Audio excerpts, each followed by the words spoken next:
사역을 한 3년 정도 한 적이 있었습니다. 이제 그때 1년에 2번에 걸쳐서 이제 큰 전도 축제를 했었는데요.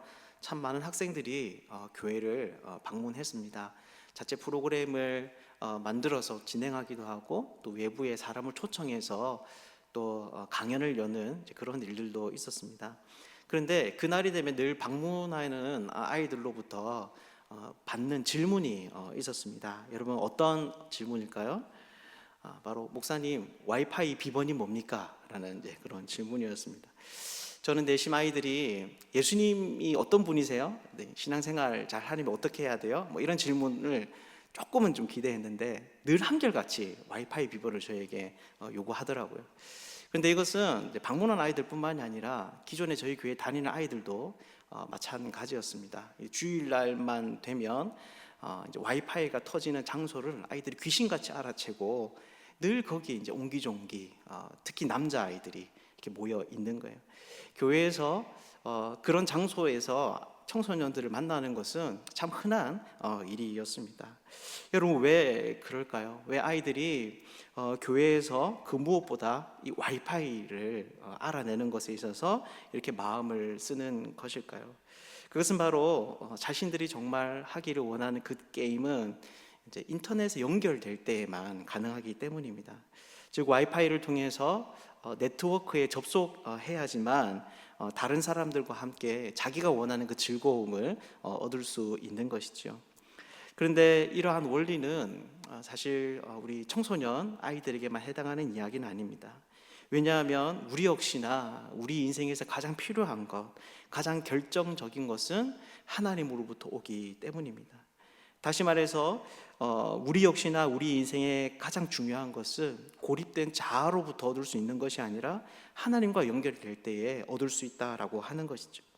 그리고 이것을 잘 보여주는 것이 오늘 본문에 나오는 38년 된 병자의 이야기입니다. 그래서 오늘은 이 베데스다 연못 가운데 일어난 이 일들을 통해서 우리가 그렇게 하나님과 연결되는 것이 무엇인지, 그리고 그분과 연결될 때 하나님께서 우리에게 어떤 일들을 행하시는지를 함께 잠시 살펴보기를 원합니다. 오늘 본문에 예수님은 명절을 맞이하여서 예루살렘에 오르십니다. 그리고 거기에서 인상적인 장면 하나를 보게 되십니다. 여러분, 그것이 무엇일까요? 그분의 눈이 닿는 곳은 성에 있는 문 중에 하나인 양문, 그리고 그 곁에 있는 베데스다라고 하는 연못이었습니다. 그런데 이 연못이 좀 특이했습니다.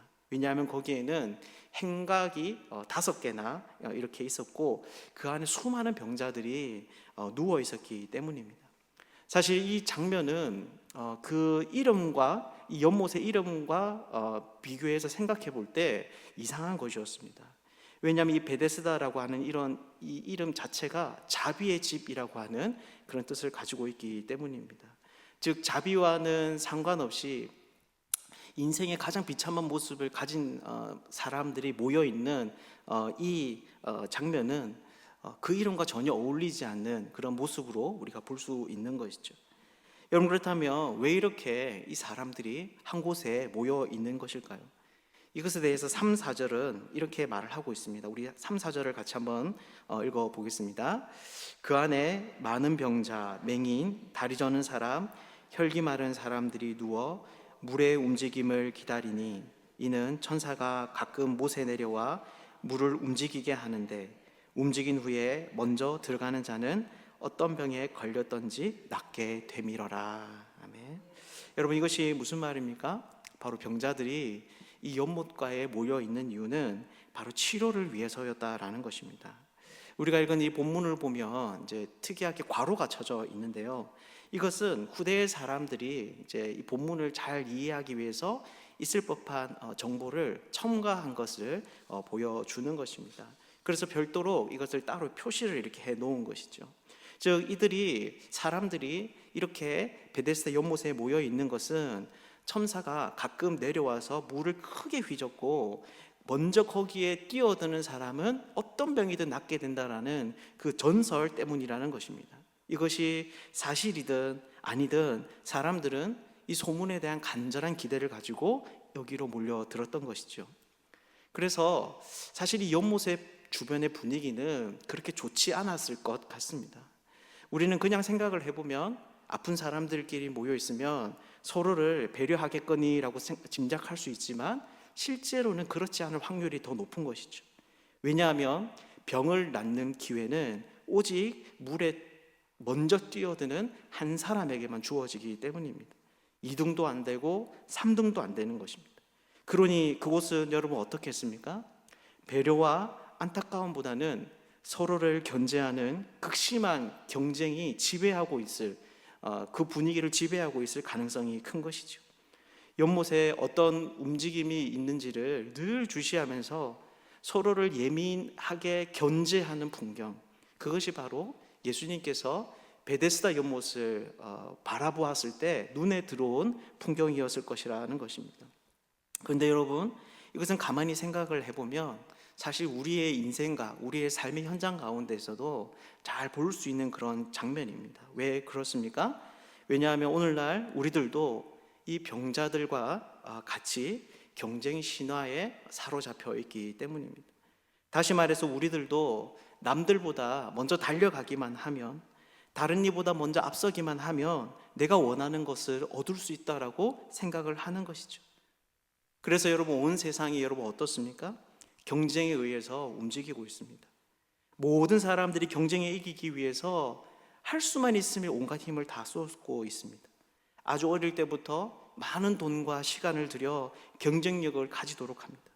그래서 자신의 이력서에 한 줄이라도 더 쓸 수 있는 것을 힘이라고 생각을 하는 것이죠. 하지만 사실 이것은 말 그대로 확인되지 않은 전설과 같은 것입니다. 그래서 정말로 이것에 자신의 인생을 거는 사람들은 뜻하지 않게 더 많은 것을 빼앗겨 버립니다. 왜냐하면 우선 경쟁에 깊이 사로잡히게 되면, 경쟁을 자신의 삶의 방식으로 붙잡게 되면 사람을 잃어버리기 때문입니다. 마음을 터놓을 수 있는 친구도, 함께 세상을 향해 원대한 꿈을 품었던 동지도 동일한 목표를 품는 순간 내가 싸워야 하는 싸움의 대상이 되어 버리는 것이죠. 견제와 배제가 관계의 방식이 됩니다. 그래서 결국 이것은 인간을 소외시키게 됩니다. 처음에는 사람과 사람 관계 사이의 문제를 만들어내는 것 같지만 더욱 무서운 것은 스스로도 자기를 그런 방식으로 대하게 된다는 겁니다. 경쟁에서 이기기 위해 자신을 극도의 스트레스와 압박 가운데로 몰아넣는 것이죠. 그래서 어떤 사람들은 이것을 자기 착취라고 부르기도 합니다. 사람들에게는 기본적인 정서가 있습니다. 칭찬받기를 원하고 또 사랑하며 사랑받기를 원하는 그런 관계의 기본적인 욕구도 있는 것이죠. 그런데 경쟁은 그 기본적인 욕구마저도 억제하며 자기를 돌아보고 추스릴 수 있는 시간도 주지 않게 강하게 자기에게 드라이브를 거는 것입니다. 그러면 여러분, 이 사람이 여러분 어떻게 되겠습니까? 경쟁에 깊이 몰입하여 그 길을 걷는 사람들의 인생이 여러분 어떻게 되겠습니까? 망가지게 되는 것이죠. 그 대표적인 예가 누구입니까? 바로 오늘 본문에 나오는 이 병자입니다. 우리 6절의 말씀을 같이 한번 읽어보겠습니다. 예수께서 그 누운 것을 보시고 병이 벌써 오래된 줄 아시고 이르시되 내가 낫고자 하느냐. 여러분, 이것이 무슨 말입니까? 바로 이 사람은 겉만 보고도 병이 오래되었다라고 짐작할 수 있을 만큼 그 겉모습이 초라하다라는 것입니다. 아마 심각한 질병임에도 불구하고 방치되어서 38년간이나 방치되어서 심한 굶주림과 지저분한 환경에 노출되어 거린과 같은 모습이 바로 이 병자의 모습일 것입니다. 또한 예수님의 질문에 대한 대답에서도 그의 이러한 모습을 볼 수 있습니다. 예수님은 그에게 내가 낫고자 하느냐라고 질문을 하십니다. 즉 그가 정말로 회복되기를 원하시는지 물어보시는 것이죠. 하지만 그는 전혀 엉뚱한 대답을 합니다. 보통 우리 같으면 이 상황에서 뭐라고 대답을 하겠습니까? 지금 이 사람의 상황을 생각한다면 네, 제가 낫기를 원합니다. 주님 제발 좀 빨리 고쳐주십시오. 이것이 정답일 겁니다. 혹 부정적으로 대답한다고 하더라도 제 일은 그냥 제가 알아서 하겠습니다. 그냥 내버려 두십시오. 이렇게 말할 수도 있을 것입니다. 그런데 그는 7절에서 이렇게 이야기를 합니다. 병자가 대답하되 주여 물이 움직일 때에 나를 못에 넣어주는 사람이 없어 내가 가는 동안에 다른 사람이 먼저 내려가나이다. 여러분, 왜 그는 이렇게 엉뚱한 대답을 하고 있는 걸까요? 그가 한 이 말을 살펴보면 변명인 것 같은데 왜 그는 자기를 도우시려는 이 예수님의 그 질문 앞에 이것은 나의 문제가 아니다라고 하는 이런 변명을, 내 책임이 아니다라는 변명을 늘어놓고 있는 것일까요? 그것은 아마 그의 내면 가운데 망가진 자아가 들어있었기 때문일 것입니다. 여러분 생각해 보십시오. 이 병자는 지금 이 베데스다 연못에서 38년을 머물렀습니다. 아침마다 누가 그를 데려다 줬을 수도 있고 아니면 특별한 징후가 있을 때마다 누군가의 도움을 얻어서 여기 왔을 수도 있습니다. 하지만 분명한 것은 그 연못 주변에 머물고 있는 사람들 중에서는 가장 오래된 이 사람이 가장 오랫동안 기다린 사람들 중에 하나였을 거라는 겁니다. 그렇다면 그가 이 베데스다 연못에서 본 광경이 여러분 무엇이겠습니까? 바로 자기보다 앞서서 연못에 뛰어드는 사람들의 뒷모습이었을 겁니다. 아무리 신경을 써서 집중해서 물을 쳐다보고 있어도, 또 때로는 누구보다도 그 연못 근처에 머물며 뛰어들 준비를 하고 있어도 자기보다 앞서서 몸을 던지는 사람의 등을 바라볼 수밖에 없었던 것이죠. 여러분, 이런 상황들이 38년간 계속 반복된다. 여러분, 그러면 어떤 마음이 들겠습니까? 자기를 비난하게 되는 겁니다. 계속 자신을 탓하면서 자기를 수없이 몰아붙이게 되는 거예요. 자기를 혐오하게 되고 자기 환멸에 빠지게 됩니다.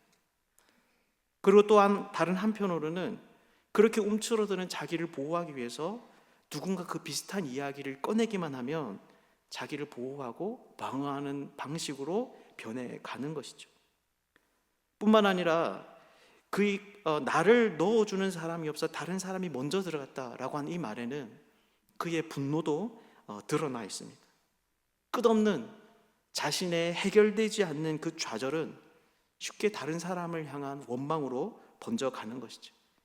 만약 나에게 가족이 있었다면, 정말 나를 도와줄 그 한 사람만 있었다면 지금 내가 이 연못에서, 행각에서 탈출할 수 있었을 텐데 그러지 못한 것에 대한 그 억울함이 분노로 표출되고 있습니다. 그런데 정말 그의 인생에 더 비참한 것이 있습니다. 여러분, 그것이 무엇입니까? 바로 그가 이러한 전설에 소망이 없다는 것을 알면서도 이곳을 떠나지 못했다라는 것입니다. 그는 분명 38년간 이곳에 있으면서 회오리가 거의 일어나지 않는다는 것과 또한 그렇더라도 실제 병이 낫지 않는다라고 하는 것을 분명히 보았을 것입니다. 하지만 이런 것들 앞에서도 그의 마음이 정리되지 않고 있는 것이죠. 오히려 그의 마음속에 믿음은 강화되고 있습니다.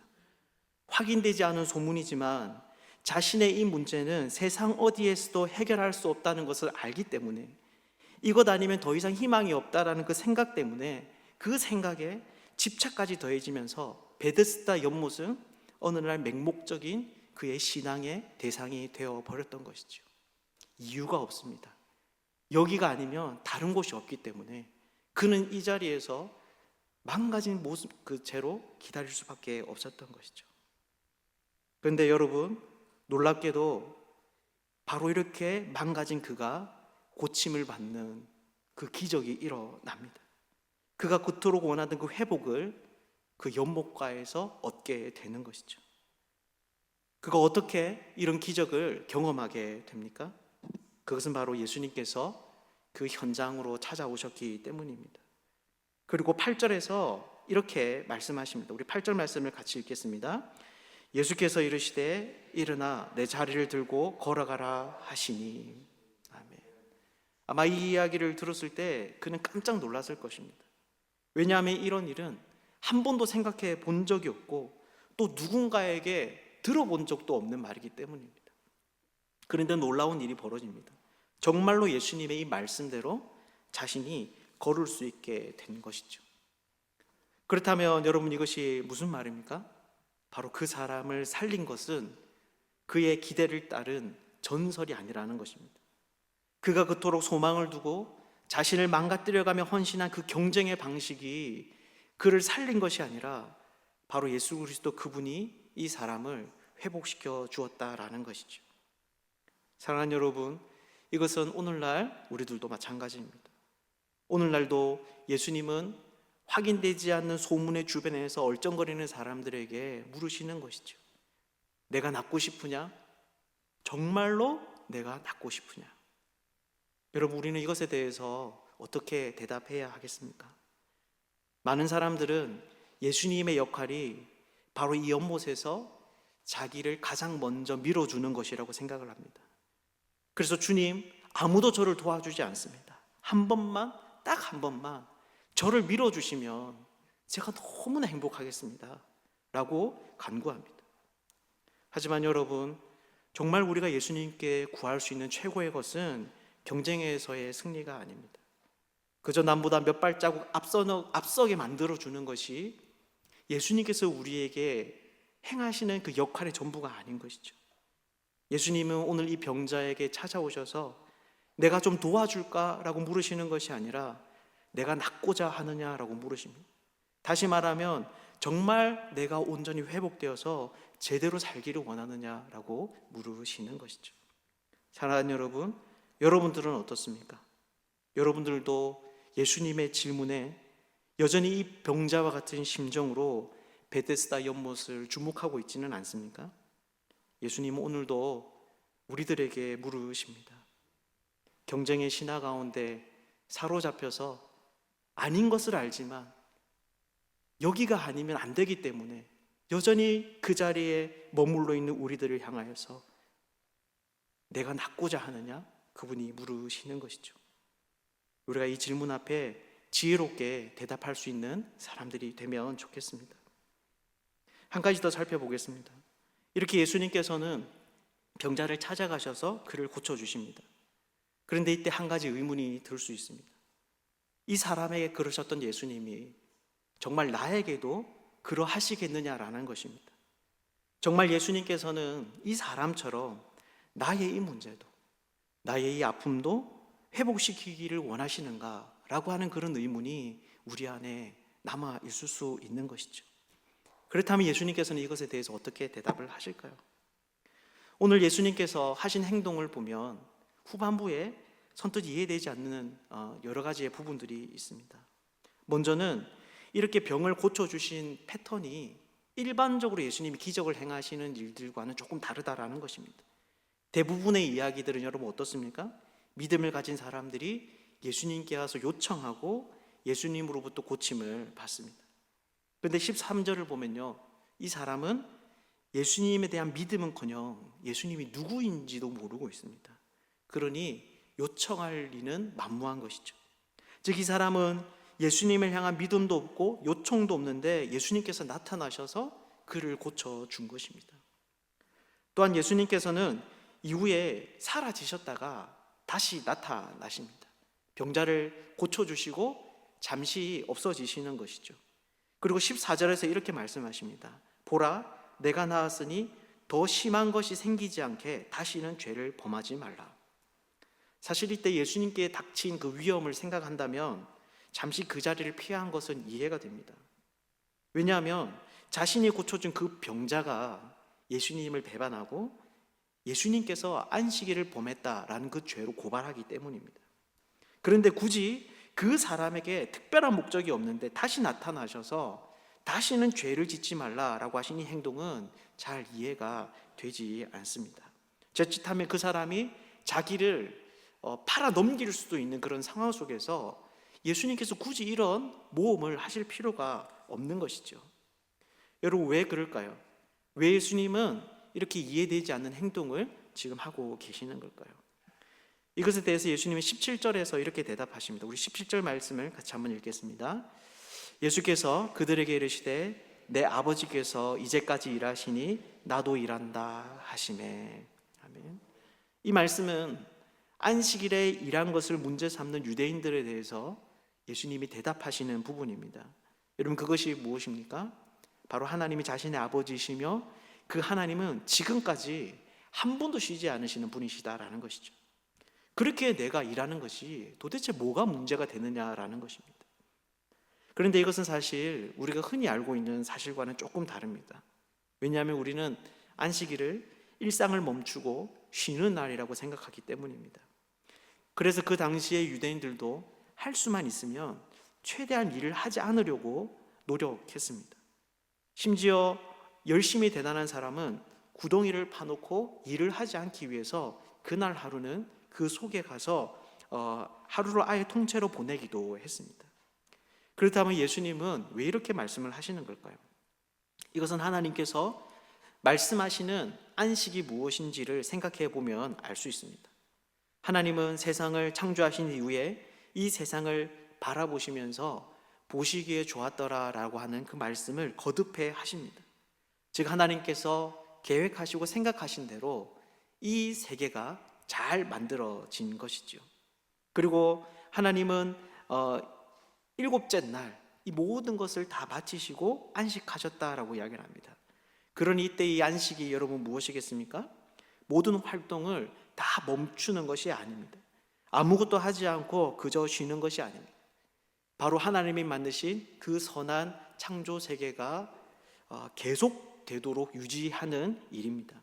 선한 질서를 유지하고 생명을 보존하는 통치와 섭리를 지속하는 그 상태가 하나님이 말씀하시는 그 안식인 것이죠. 그래서 예수님은 뭐라고 하시는 겁니까? 바로 이렇게 아픈 사람을 고치는 것은 하나님이 하시는 그 일과 같은 종류의 것이라는 것입니다.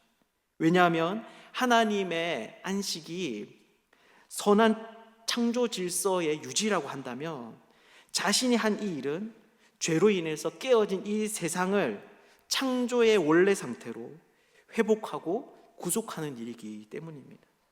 즉, 병자를 고치고 절망 가운데 있는 자를 위로하고 사람을 망가뜨리는 귀신을 내어쫓는 이 일들은 단순한 기적이 아니라 하나님께서 안식일에 하셨던 그 일과 같은 일이다라고 하는 것이죠. 사랑하는 여러분, 그렇다면 이것이 무슨 말이겠습니까? 바로 예수님은 언제나 이 일을 감당하신다라는 것입니다. 특히 오늘 본문은 그분이 안식일 뿐만이 아니라 자신이 잡혀 고초를 당할 수 있는 위험 속에서도 이 사람에게 다시 나타나고 있음을 보여주고 있습니다. 이것은 이런 예수님의 관점에 의하면 단순히 병을 고쳐줄 뿐만이 아니라 이 사람으로 하여금 하나님의 백성에 합당하게 살도록 하기 위함이었습니다. 즉, 그분은 어떤 상황 속에서도 어떤 사람에 대해서도 하나님의 이 일을 계속 하실 것이다 라는 것이죠. 그래서 우리는 어떻습니까? 베데스다에서 일어났던 이 일들을 우리의 것으로 기대할 수 있습니다. 그 병자를 찾아오신 주님이 오늘도 하나님의 그 일을 위하여서 우리 인생 가운데로 찾아오신다라는 것이죠. 말씀을 맺겠습니다. 이렇게 예수님은 오늘 베데스다 연못의 이야기를 통해서 현재 우리가 살아가는 이 세상을 지배하고 있는 그 원리의 허구를 벗겨내십니다. 경쟁에서 이기기만 한다면, 다른 이에게 앞서기만 한다면 정말 내가 원하는 것을 얻을 수 있다라고 하는 그 이야기가 확인되지 않은 소문에 불과한 것을 보여주시는 것이죠. 또한 동시에 그러한 소원은 오직 예수 그리스도와의 만남을 통해서만 이루어짐을 알려주십니다. 참된 회복과 그로 말미암은 새로운 생명은 오직 예수님으로부터 오는 것이죠. 우리가 오늘 이 말씀을 깊이 생각할 수 있으면 좋겠습니다. 그래서 이제는 연못에서 눈을 돌려 예수님을 바라보는 사람들 되면 좋겠습니다.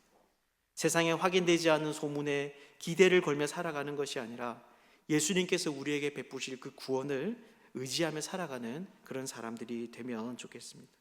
예수님은 지금도 쉬지 않고 일하고 계십니다. 이 자리에 있는 우리 모두가 그 예수님의 열심 앞에 믿음으로 반응하는 복된 사람들 되시기를 주님의 이름으로 축복합니다. 함께 기도하겠습니다.